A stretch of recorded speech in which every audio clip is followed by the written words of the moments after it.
এই তো দোকান দিল ইসলাম কেমন আছো বিষয় কথা কান কিছু কেমন আছিস বাবা? তোমাদের দোকানে আমি কাজ করি, তুমি ভালো থেকো, সুস্থ থেকো।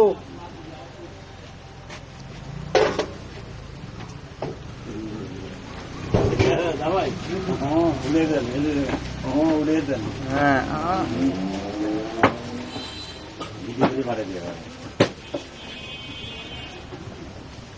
একটু কিছু করবেন?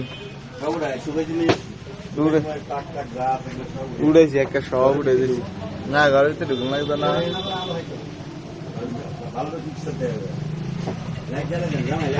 না লাগবে না, দেখে তো ভিডিও করছি, আর লাগবে না।